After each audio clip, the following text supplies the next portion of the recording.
Hello viewers and listeners, welcome to this first episode of Drug and Substance Abuse. My name is Dr. James Malusha. I'm a senior public health practitioner. In this series of episodes, I'll be talking about drugs and substance abuse. As you know, drug and substance abuse is a major problem in our society. Drug and substance abuse is a problem which affects many youth, and it is estimated that 1 in every 8 youth as well as adults abuse one substance or the other. So we are going to start with definition of drugs and related terms, and then we look at different types of drugs and the different examples in each category. Let's start with definitions. A drug is any substance that, when absorbed into the body of a living organism, alters the normal body functions. In other words, it is any substance other than food which alters the body or mind functions of a person who is taking it. Drugs are chemicals that change the way a person's body works by altering the emotions and thoughts. What is substance abuse? When you talk of substance abuse, you mean when one takes drugs that are not legal.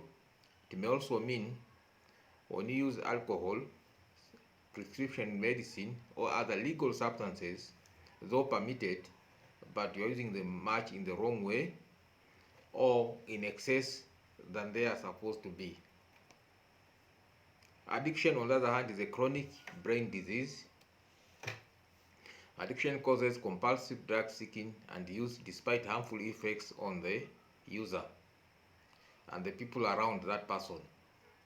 The abuse of drugs, even prescription drugs, leads to changes in how the brain works or functions.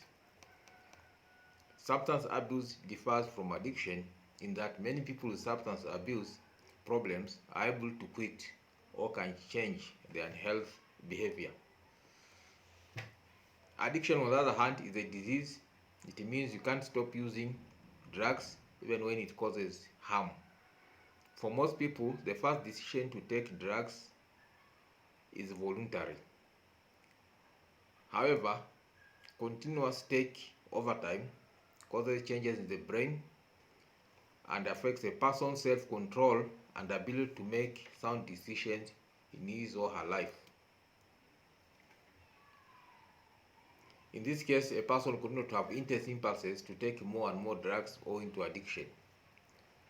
Drug addiction is the most severe form of substance use disorder, SUD. SUD develops when a person's continued use of alcohol or drugs causes significant issues such as health problems, disability, failure to meet responsibilities at work, school, or home. Now, there are 3 types of drugs. One is the stimulants, second is depressants, third is hallucinogens. Let's start with stimulants or uppers. These drugs act by speeding up the brain and central nervous system. Examples in this category include caffeine, which is derived from coffee and tea, nicotine, derived from cigarette smoking. Then we have amphetamines, speed, cocaine, and diet pills, among others. The second category is depressants or downers. These act by slowing down the brain and central nervous system. Examples include alcohol, beer, wine, vodka, gin, heroin, tranquilizers, and sleeping pills. The third category is called hallucinogens, and these drugs act by altering the user's state of consciousness, that is, they distort auditory and visual sensations. Examples in this category include LSD, ecstasy, magic mushrooms, and marijuana, and many more. So thank you for viewing and listening to this episode. Stay tuned for next episode, that is part 2 of drug and substance abuse.